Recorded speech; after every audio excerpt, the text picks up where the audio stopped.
I'm heading into An extra broadcast. pen. Hey, pen, do you have an extra pen? In my office. I can get you one, or want me to run across? I get one. Tom, okay, come on.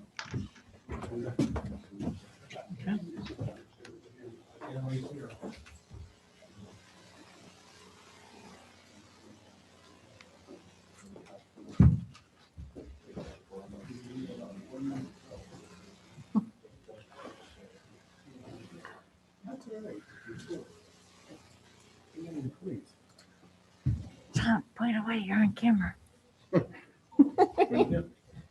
Right. Texting under the. Be like Kyle, just do it right up in the open. Wow.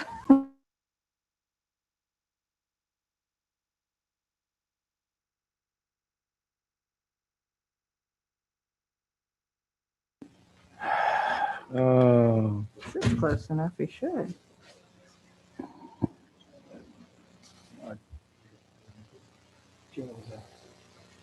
Oh, Joe Emery's not here?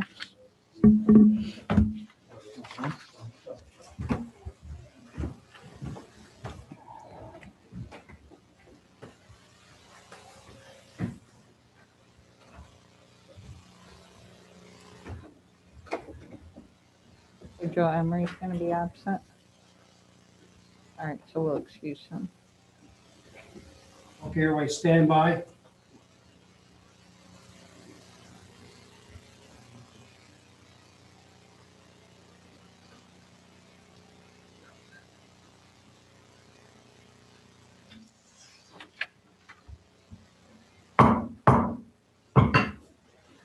Conneaut City Council for March 22nd, 2021 is now in session. Roll call, please. Primary Council President, Mr. Arcaro, Present. Mr. Gah, Here.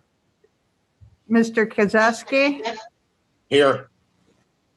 Mrs. Ledford, Here.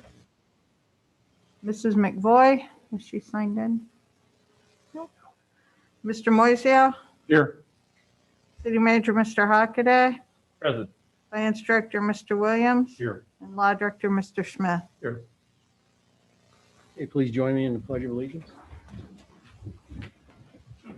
Pledge allegiance To the flag of the United States of America. to the republic for which it stands, one nation, under God, indivisible, with liberty and justice for all.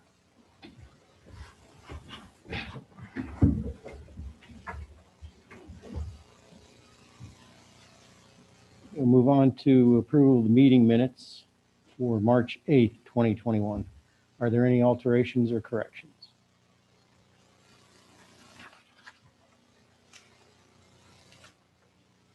Not, is there a motion?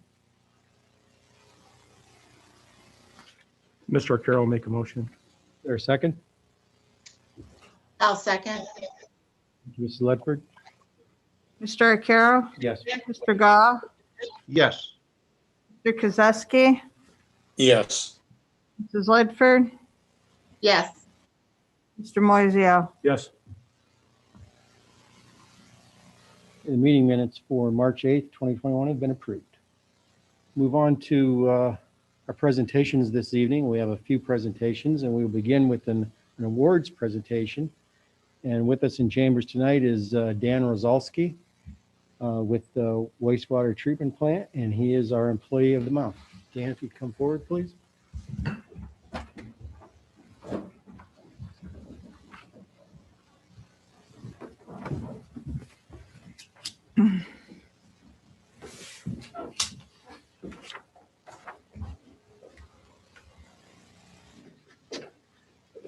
Mr. Connell, can you read this in the record, please? Certificate of Achievement, Employee of the Month. The employee for the month of March is Daniel Rosalski. Dan has been an employee of the city's wastewater department since November 2004. He has worked his way up from the starting position of utility worker to a maintenance position to his current position of maintenance foreman. Dan has also worked very hard to obtain/maintain an OEPA Class II collection license, as well as an Ohio Class B CDL with tanker/air brake endorsement. As maintenance foreman, Dan is responsible for maintaining and repairing all plant process equipment, wastewater fleet of vehicles, including the sewer jet and video inspection unit, 64 miles of collection system, 6 pumping stations, and our industrial pretreatment program. Dan is very industrious and helps us to stretch our repair maintenance budget to the max. Without Dan's hardworking attitude and willingness to do whatever it takes to complete tasks in a timely, organized manner, the wastewater department would not be in the position it is today. Dan is also always willing to take on tasks, helping other departments complete projects when needed, making him one of the city's most valuable and knowledgeable employees. Signed, John J.R. Carroll, Council President, Terry Moiseo, Council Member, and dated this 22nd day of March. Oh, congratulations. Congratulations. We appreciate all your work. City Council. That's really appreciate it. Thank you. And keep up the good work. Do you have anything you want to say or introduce your daughter? Love to introduce. You can bring her up and come up if you want.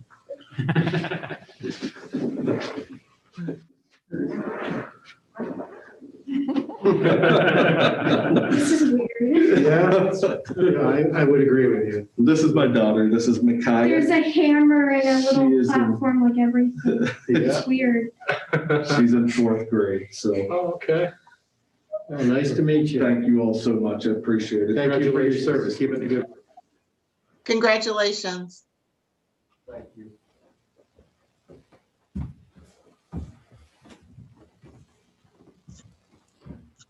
I would agree with all the things that Mr. Bidwell had in there. Dan's a wonderful employee. He's always been incredibly helpful. So it's always much appreciated. The other thing I tell you is you don't have to hang out for the rest of the council meeting. So if you're going to take your opportunity to escape, you can. So thanks for coming. Thank you again. Thank you.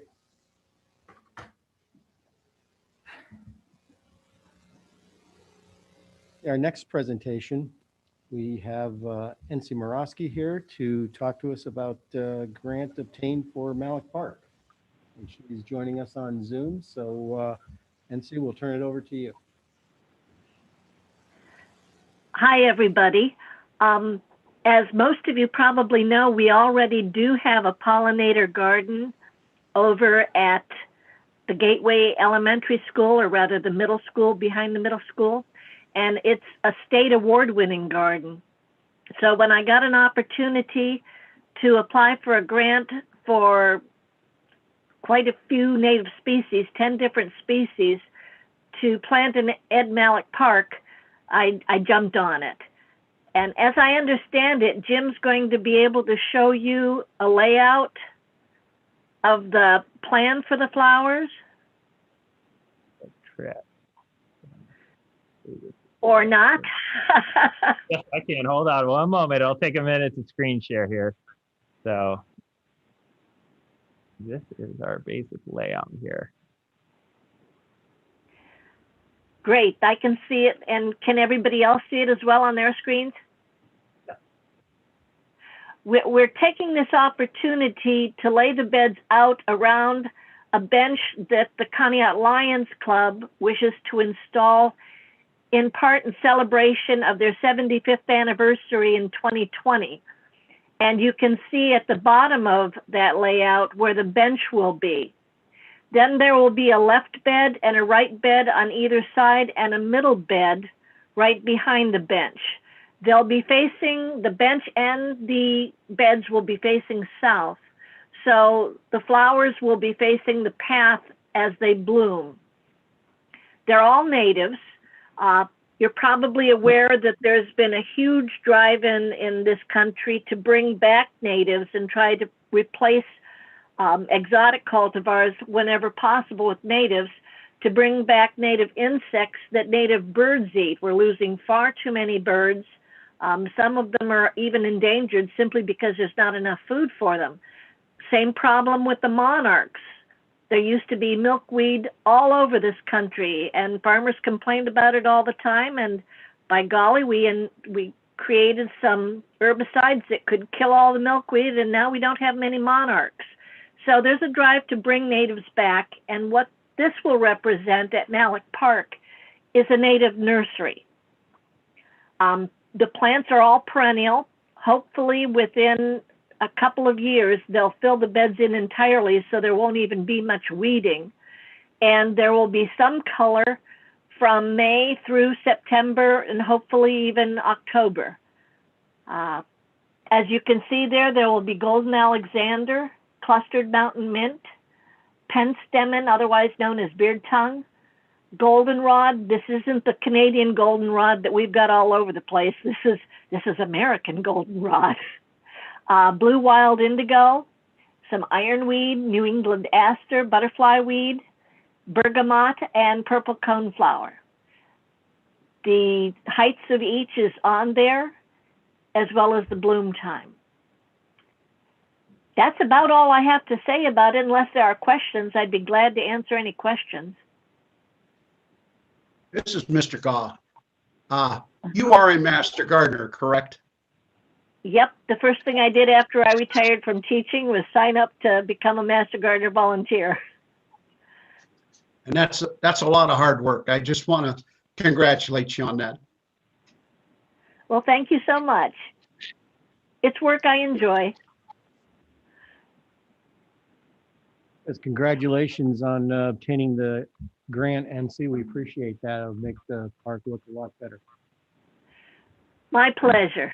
And may I put a plug in here? If you have not visited the pollinator, the state award-winning pollinator garden behind the middle school, you should get out there when things start blooming, because Master Gardener volunteer Carol Blake has done a phenomenal job, and we're very proud of her. Yes, I have been to that area, and it is very nice as well. Thank you. Yeah, congratulations. This is Tammy Ledford. When will this go in? The plants should be here in and around April 26th, and Councilman Gau's already working on staking it out and getting the beds prepared or built and getting the soil itself ready. We've also got some Lions Club members to volunteer to maintain the beds the first year. The first year, of course, we're going to have to be especially careful because they'll all be young and they'll need to be cared for like babies. But after that, it shouldn't require too much maintenance at all because they are natives. And that's one of the purposes of growing natives, is they don't require the maintenance that exotics do.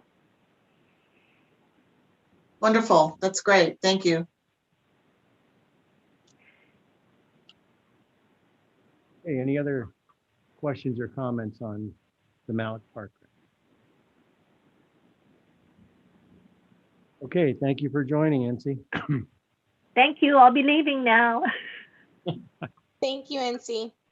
Bye-bye.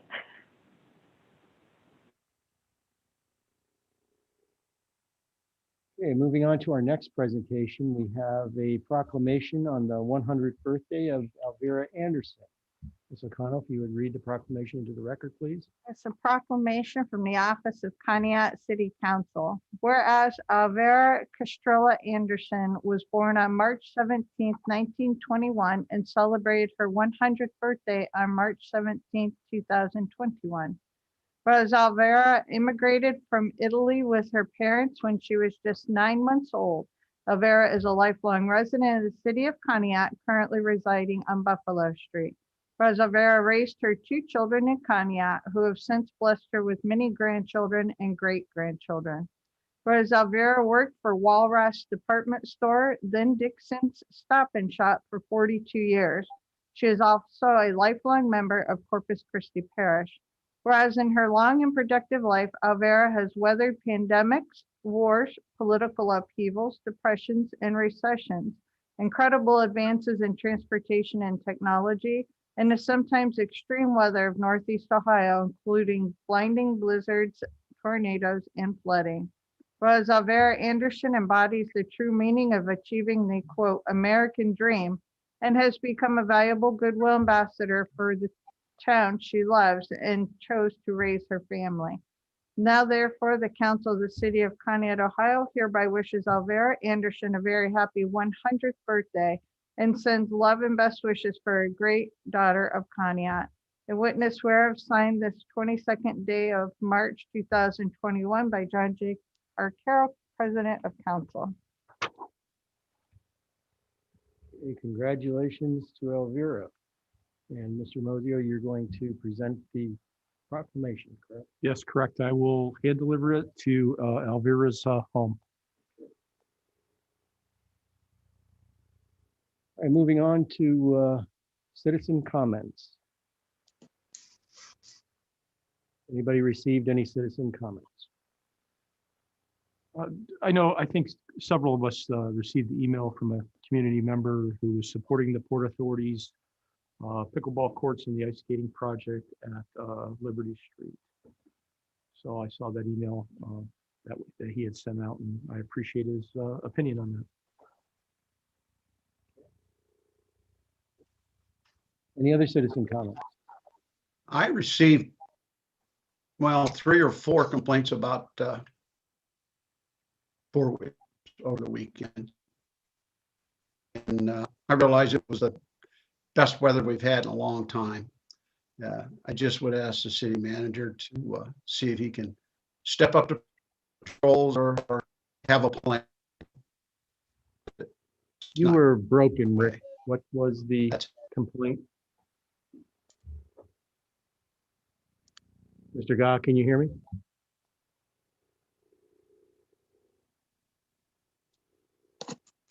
Could you repeat that, Rick? We lost you. Oh, okay. Over the weekend, I received three or 4 complaints about 4-wheelers. And I realize that we can't catch them all, but I'd like to have the city manager talk to the police chief and see if they can come up with a plan. Thank you. Okay, anybody else Thank you. receive any citizen comments? Okay, move on to communications. I have done this evening. Council have any communications? Okay, hearing none, we'll move on to reports for our administration, beginning with city manager, Mr. Hockaday. Thank you, Council President Arcaro. Just a couple brief updates for you here tonight. I apologize. Mr. Bidwell is originally on our agenda for tonight. His co-presenter was a little under the weather, so we will do that at our next regularly scheduled meeting in mid-April. Brian is going to be talking about mercury and mercury removal through our wastewater system. It is an active part of our NPS permit in the mercury management program, how we reduce that. And I just want to make sure that if you have questions about it, or if you know of known sources of mercury infiltration, please go on over to the city website or call the city wastewater treatment plant. It's really a great deal more important than people would know. There's an interesting fact about mercury. Once it's in our wastewater system, the approximate cost of removal through end-of-pipe filtration is about $10 million per pound. So it's a lot easier and a lot more cost effective to keep it from going in than it is trying to get it out after the fact. So, but we'll wait for Mr. Bidwell's full presentation here. COVID vaccines, I want to give you a brief update. So beginning this week, March 22nd, the Conneaut Health Department is going to start accepting and enrolling anybody aged 18 or over. So this is basically all age groups that are approved to receive vaccines. I'm going to read this little piece that Michelle sent me just so folks know. At this time, the Conneaut Health Department has the Moderna vaccine.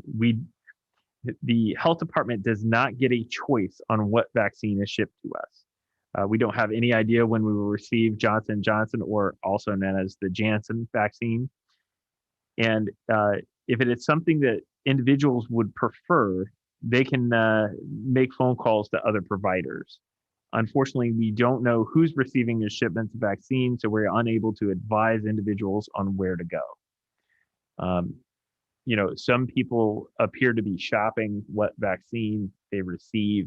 That is the incumbent responsibility of the individual rather than the health department to say, oh, hey, when we get to Johnson & Johnson, you called us first wanting it. We can't manage that kind of list.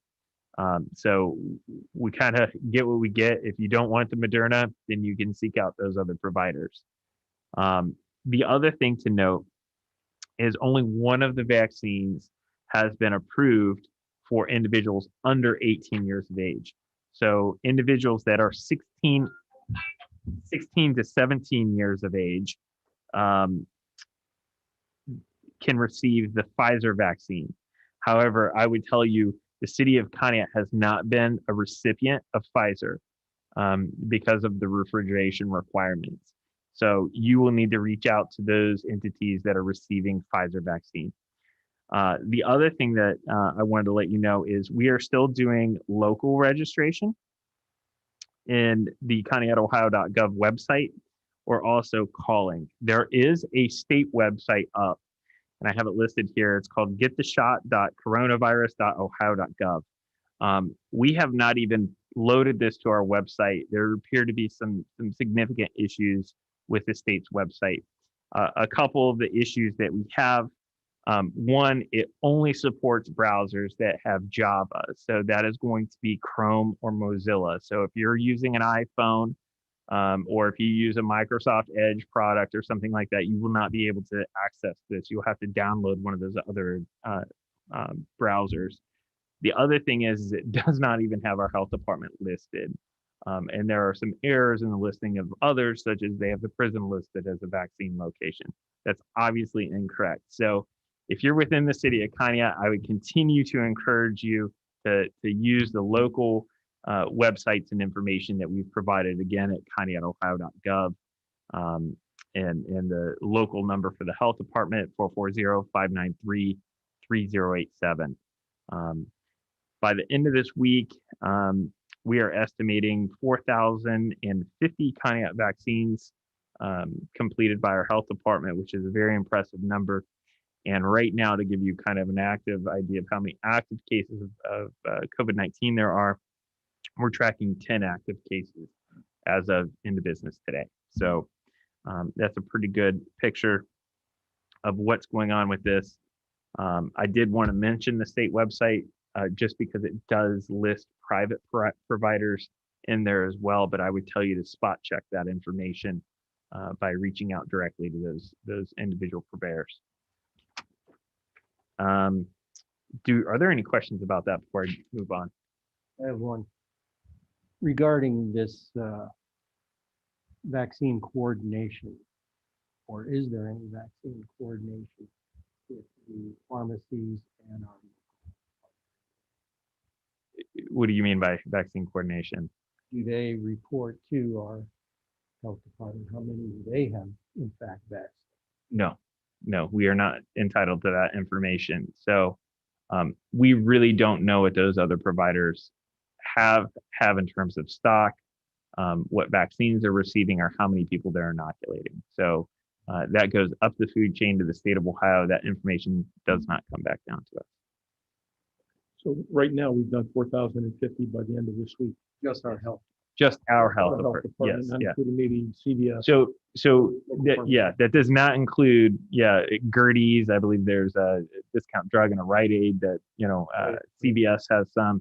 That's over a third of our residents. That's pretty Yes, good. it also does not include Lake Erie Correctional, which Lake Erie Correctional is in our population count. They count as our population, but they've done their own inoculation. That's almost another 2,000 people over there. And my understanding is they're nearing completion over there. So I think we're in fairly good shape. I think we've done a good job rolling it out. Certainly the health department and partners have done a great job getting it out there in our community, because there are a number of areas that people can go. And I know a number of people have gone to the first place that's available to them, and they should. So, but our health department has done a great job of getting through their list.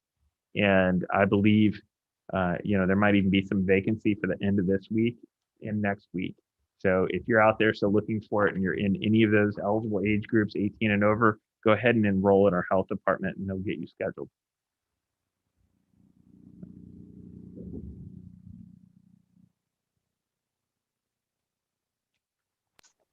Hey, Jim, this is Tammy.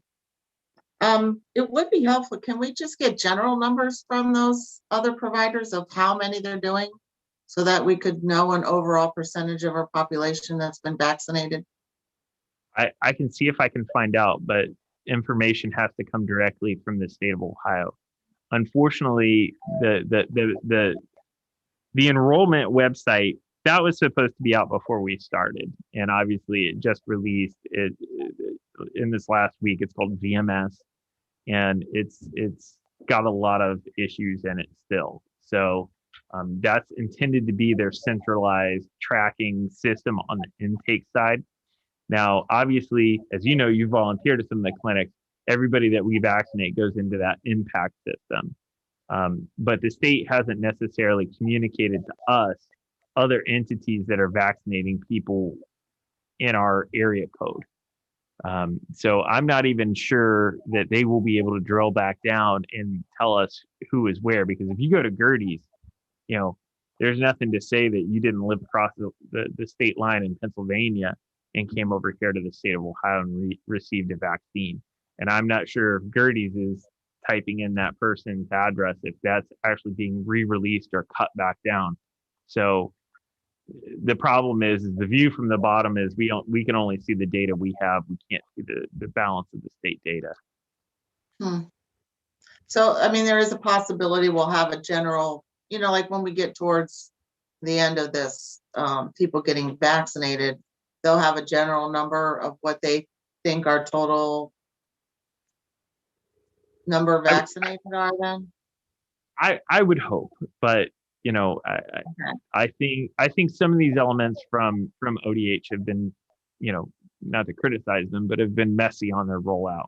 And so it's been difficult to track. So, you know, we've just tried to maintain our space as best as we can and hope for the best, I guess. It's a terrible way to put it, but you know, that's kind of the reality of the situation. So I'll see if we can find out, or if they're even willing or capable of sharing kind of that regional data of what it looks like. But to my knowledge, it's not available to us. Okay, thanks.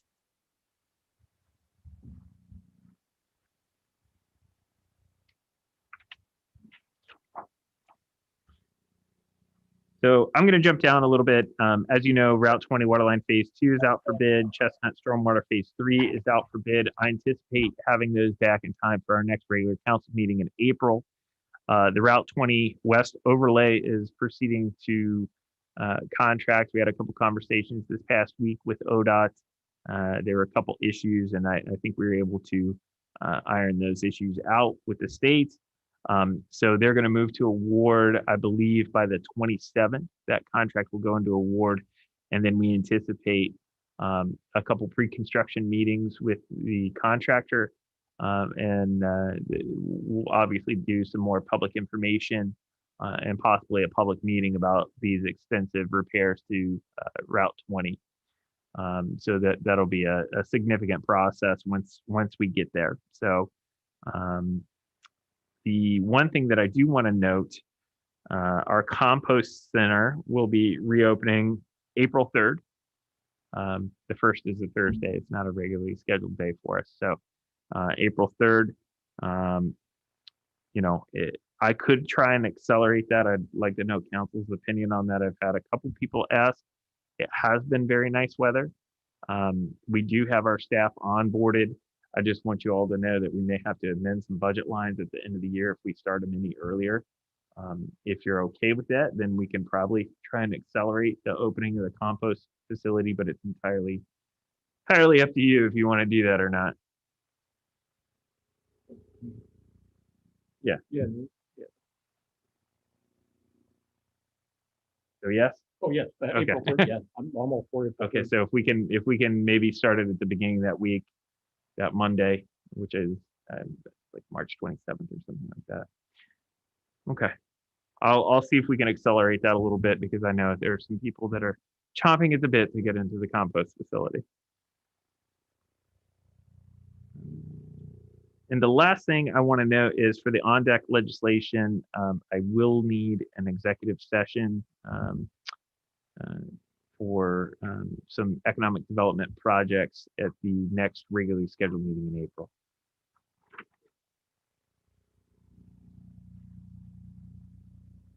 That's all I have, unless there are specific questions. I have one regarding Chestnut Phase 2. When they're going to finish up that end of the project. Are you talking about the paving piece? Yeah. Okay, In in front of the schools. Yeah. So obviously, yes. So you're talking about the piece in front of the schools. Right. Yes. So, well, no, that was Chestnut paving. So No. Okay. phase, there's a lot of phases. Yeah, So I know. phase 1 was by 16th Street. It was that intersection. Phase 2 was behind the high school. And then the paving portion was a completely separate project. And the little change order that we did with the street realignment, that is tentatively scheduled for May, but it's usually weather contingent. In the past, usually May 15th is the consistent opening of asphalt plants. It might get accelerated a little bit this year, just because the weather has been seasonably nicer. But it's penciled in to be addressed at the beginning of the season. Any other questions for the city manager? Jim, I'll If just ask you. Oh, I'm sorry, I have one quick question. Good. Do you have an update on the signs of pedestrian signs for Harbor and State there by the apartment complex? I don't. We have to look into it.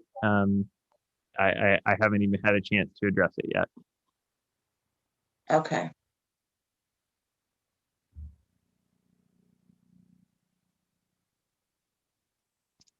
Any other questions for the city manager? Okay, now we'll move on to the finance director, Mr. Williams. Thank you, Mr. Arcaro.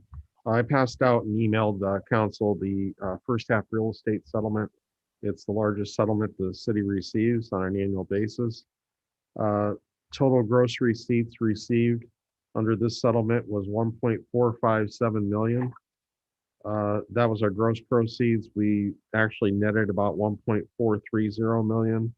There were county auditor deductions. They have a 3% collection fee, and that was about 27,000. As far as special assessments, we received about $5,300 in special assessments. And as far as what will be remitted to the city from the state, we'll receive non-business credits of 45,000, homestead reimbursement of about 55,000, and owner-occupied credit of about 7,400, for a total of 108,000 to be received by the state. If you look at the second page, there is the all the active projects. We actually have a lot more active projects, but these were the only ones that we received money for regarding special assessments. There's weed assessments, East County at phase 3, sewers, and then sewer and water assessments for delinquents. I just want to call your attention to the East County at phase 3, because what I handed out was a copy of the compliance supplement regarding balances in funds that are no longer active but have a balance. The reason for this, if you recall, last year, council converted advances from the wastewater fund to the special assessment debt retirement fund of about $72,906.57. We advanced those funds to cover balances that were due to OWDA. They were on delinquent accounts that were never paid. So the sewer fund advanced those monies to the debt retirement fund. We paid off all of those loans and notes under East County at phase 3. However, the county ended up collecting additional monies into this fund. Now, we don't owe any more money, but the monies that were collected, it's right now only $1,968.10. But that fund is technically inactive. So we have no place for that money to go. So the only way we can get that money out of that fund, and we may collect more, under the second half settlement or in years to come. So we may want to wait and just have that accumulate until we feel like there's no more delinquencies to collect. But there's a couple things in the revised code. It allows for the unexpended balance to be transferred to any other fund of the subdivision with the approval of the Court of Common Pleas of the county in which the division is located. That is one option. The other option is if we have a specific permanent improvement fund, the county budget commission can approve it, but we have to satisfy that no obligations are payable from the bond fund, which they aren't, and they know that. So those are our two options at this point. I would not do it at this point. Like I said, I just allow that money to sit in that fund, even though it's an inactive fund, and wait to see if we collect more funds. And then we can either approach the Court of Common Pleas if we want to transfer it to any other fund, or if it's a specific permanent improvement fund, which we really don't have a specific permanent improvement fund. We have a capital improvement fund, and we could probably transfer it to that. But We just have to create that line item, right? yeah, we would have to create the transfer line item, but it would either have to be approved through the Court of Common Pleas or the County Budget Commission, depending on which fund we wanted it to go to. So, but this was totally unexpected. I did not anticipate it, because as soon as I saw the settlement, I thought, oh no, this money is going to be locked up in this fund, and it's going to be rather complicated to try and get it back out. So I just wanted to call that to your attention. And then on the last page is the tax settlement comparison. So in 2020, which was based upon the 2019 tax valuation, was the tax valuation in 2019 was 186 million. Our first half gross proceeds were 1.277 million. This year for the 2021 actual receipts, which is based upon the 2020 tax valuation, was 200,677,000. So the difference in valuation was 14.2 million, or a 7.67% increase. And I did cover this under additional in a different report, but I didn't have the comparison figures to compare the actual collection. So we collected $179,802 more than we did last year under that. And if you look at, obviously the fire levy is the large one. That millage increased from 1.5 to 3. We started collecting on that. Last year, the fire levy collected 154,000. This year, almost 293,000. So that's 89% increase. The rest are about an 8% increase on the inside millage. And then as far as the outside, because of those reduction factors, it actually equates to about a 1.66 to 2.21% increase. So that's all I have for this evening. And I'd be happy to answer any questions if you have. Any questions for the finance director?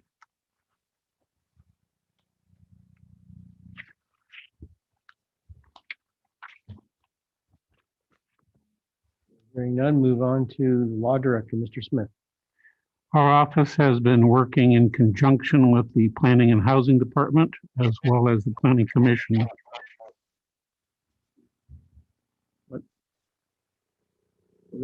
Oh, okay, good. And so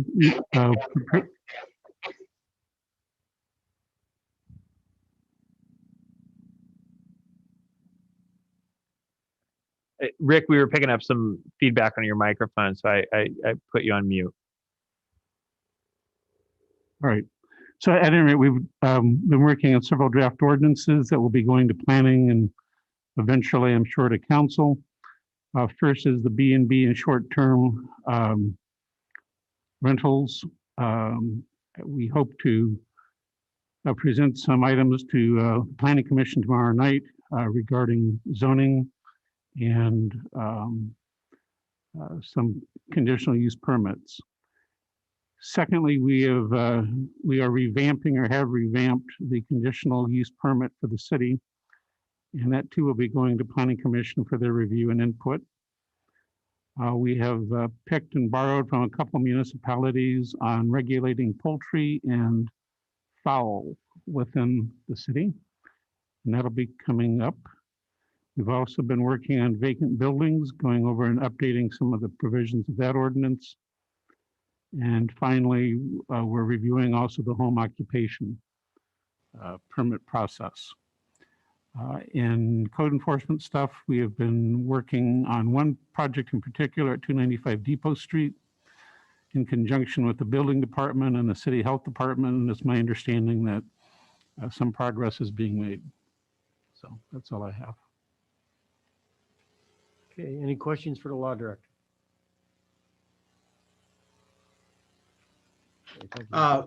Kyle, I have one question for you, and I read in the paper that there was, in the court news, multiple violations with the NS.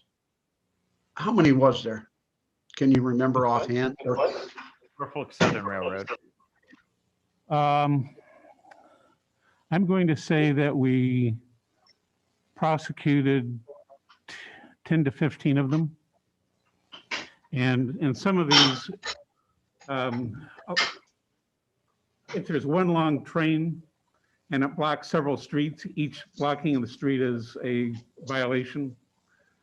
So I think what we did is we took just one train apiece rather than every time they blocked, the same train blocked different streets. I think we collected several $1,000s in fines. Thank you, Kyle. Thank you very much for the work. Thank you for your encouragement. So I will note that Norfolk and Southern has been a persistent issue recently, particularly on the west side. They tend to sit over the Gore Road access. Continental Structural Plastics, which is a pretty major manufacturer, one of our largest manufacturers in the city. They do a lot of just-in-time auto parts manufacturing for all of the big three automakers. I would say their obstruction of the tracks is at least a once daily issue, if not a multiple times a day issue. So train conductors tend to make between $400 and $500 an hour. So oftentimes if they're faced with overtime situations, they'd rather leave it laying on the tracks and abandon the train in place, and then before they can bring the other conductor in. So I know our police department has been out there each and every time CSP has called us, and I'm in the middle of filing a complaint with our U.S. senators for resolution with NS. Obviously, we've tried to talk with the local office. This isn't a local office yard issue. They're not at the level that can deal with this. So, it's not their local dispatch that's at fault. So I will continue to pursue it. And every time we can slap them with a fine, we will, because they're doing it on purpose and they know it.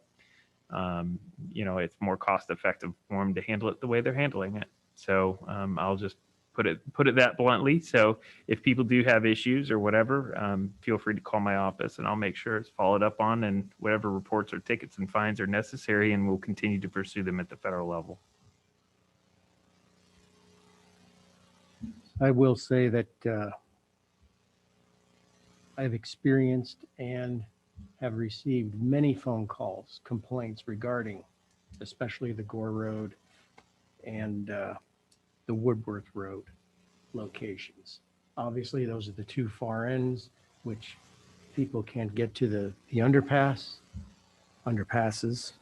So I was going to be bringing this up at our next work session. Since they are so cavalier in doing this, one day it was half of a train car blocking the crossing at Gore. So we need to look at what we can do as far as fines to maximize that penalty and get their attention, because that's the only thing they understand is in the pocketbook. So I will be bringing that up as a work session item at our next work session.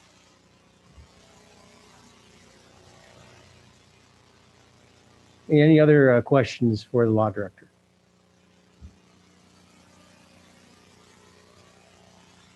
If no, we'll move on to reports of our committees. Does anybody have a committee report?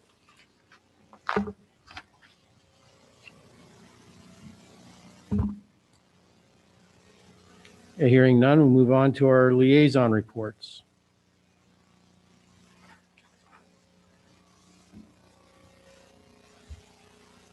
Yeah, I do have a liaison report from the Port Authority.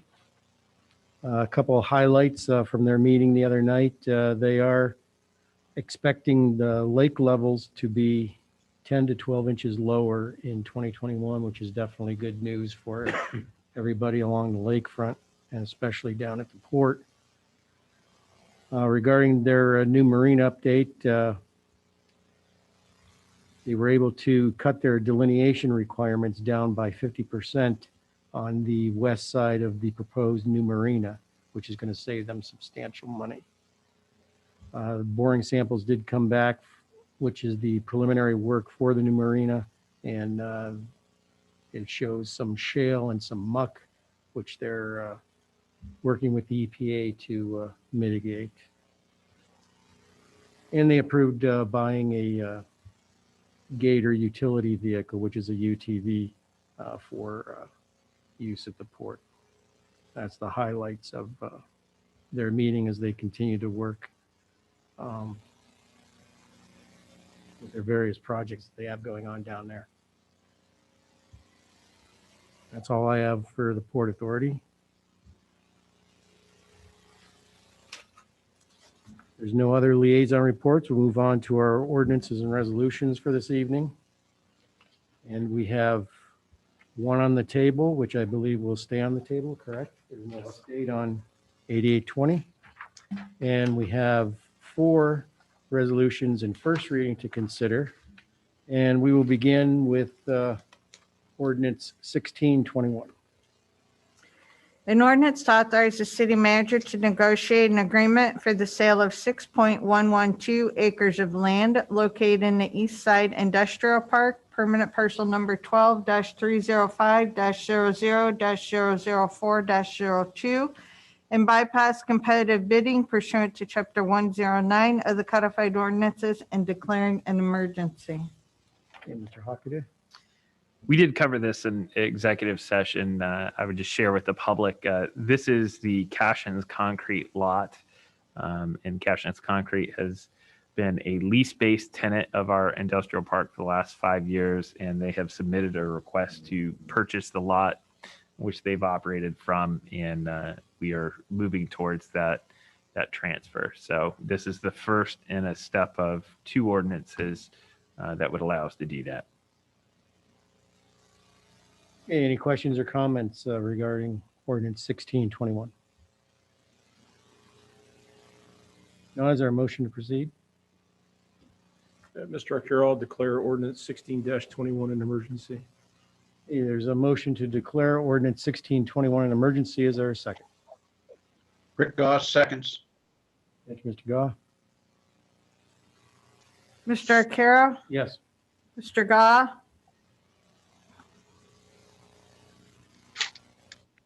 Mr. Goff? Yes. Mr. Kozowski? Yes. Mrs. Ledford? Yes. Mrs. McVoy? Yes. Mr. Moiseo? Yes. Hey, Mr. Moiseo, the emergency has been declared. I'd like to suspend the 3 reading rule on ordinance 16-21. Motion to suspend a 3 reading rule on ordinance 1621. Is there a second? Angel McVoy seconds. Thank you, Mrs. McVoy. Mr. Arcaro? Yes. Mr. Goff? Yes. Mr. Kozowski? Yes. Mrs. Ledford? Yes. Mrs. McVoy? Yes. Mr. Moiseo? Yes. Hey, Mr. Moiseo, the 3 reading rule has been suspended. Make a motion to act on ordinance 16-21. Motion to act on ordinance 1621. Is there a second? Tammy Ledford seconds. Thank you, Mr. Ledford. Mr. Arcaro? Yes. Mr. Goff? Yes. Mr. Kozowski? Yes. Mrs. Ledford? Yes. Mrs. McVoy? Yes. Mr. Moiseo? Yes. Okay, ordinance 1621 is passed. Move on to ordinance 1721.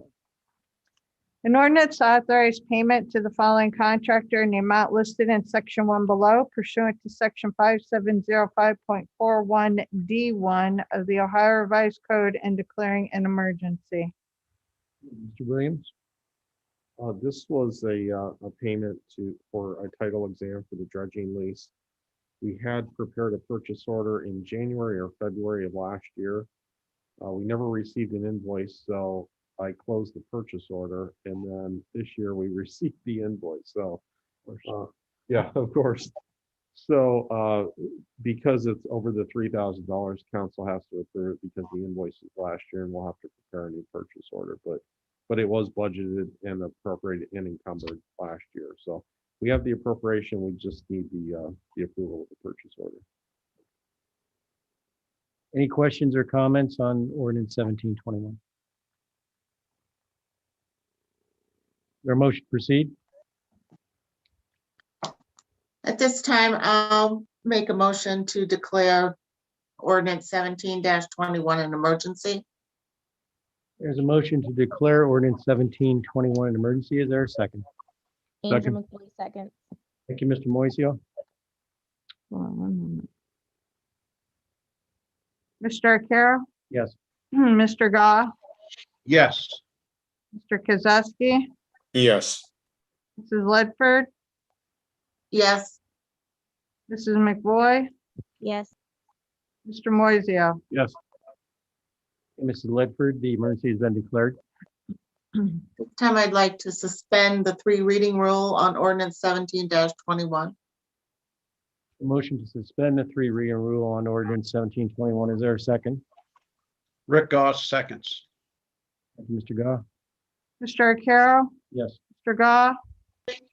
Yes. Mr. Kozowski? Yes. Mrs. Ledford? Yes. Mrs. McVoy? Yes. Mr. Moiseo? Yes. And Mrs. Ledford, the 3 reading rule has been suspended. Okay, at this time, I'd like to act on ordinance 17-21. Motion to act on ordinance 1721. Is there a second? Angel McVoy seconds. Thank you, Mrs. McVoy. Mr. Arcaro? Yes. Mr. Goff? Yes. Mr. Kozowski? Yes. Mrs. Ledford? Yes. Mrs. McVoy? Yes. Mr. Moiseo? Yes. The ordinance 1721 has passed. Move on to resolution 1821.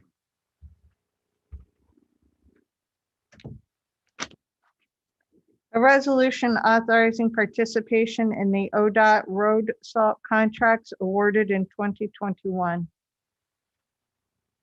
Mr. Hockaday. Okay, we do this every year. I'll explain it. So we participate in ODOT's bidding of road salt and winter salt. So this is for the winter season starting in November of this year and travels through the spring of 22. Typically, and I don't think our numbers really changed, at least since I've been here, it hasn't changed, where we purchase approximately 1,200 tons of salt for use for winter maintenance.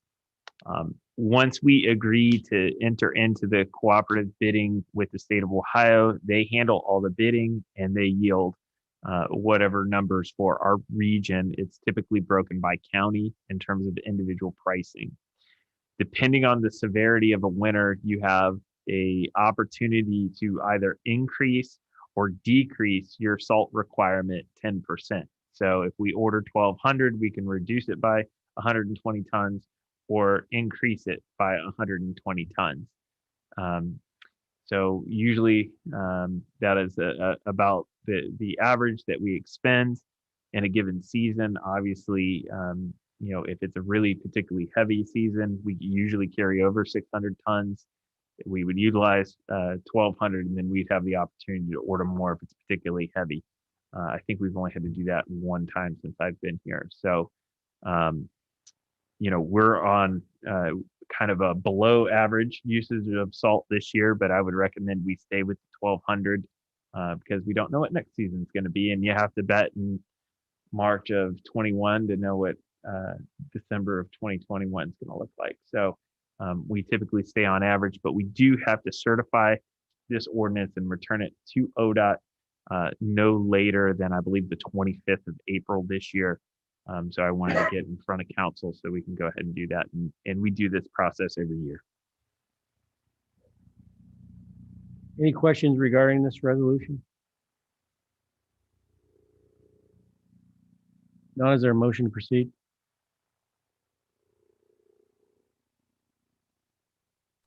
Mr. Arcaro, I'll make a motion to waive the 3 reading rule on resolution 18-21. Okay, so motion to suspend the 3 reading rule on resolution 1821. Is there a second? Second. Thank you, Mr. Moiseo? Mr. Arcaro? Yes. Mr. Goff? Yes. Mr. Kozowski? Yes. Mrs. Ledford? Yes. Mrs. McVoy? Yes. Mr. Moiseo? Hey, Mr. Kozowski, the 3 reading rule has been suspended. I'll make a motion to wait, to act on resolution 18-21. Motion to act on resolution 1821. Is there a second? I'll second Tammy Ledford. Thank you, Mrs. Ledford.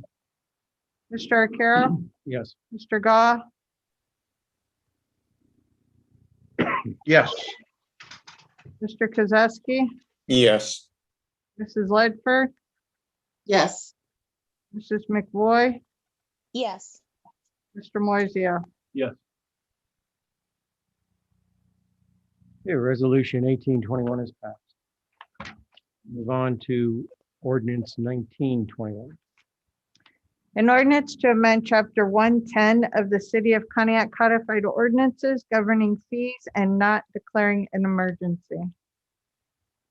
Okay, this is something that we talked about for work sessions, so I'll need somebody to sponsor this to the table for the next work session.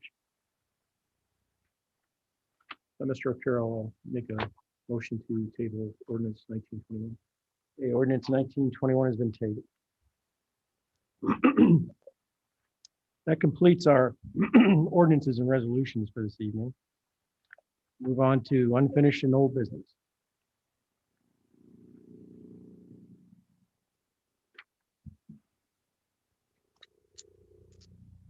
Okay, hearing none, move on to miscellaneous business.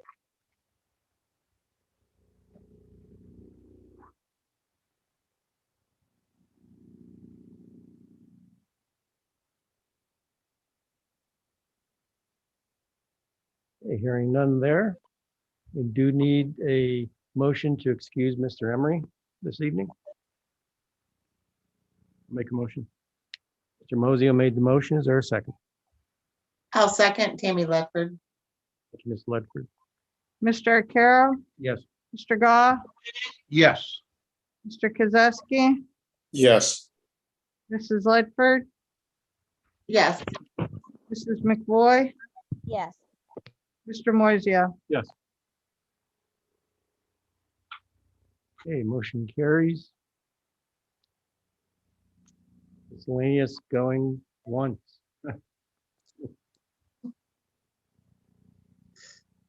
Okay, hearing none.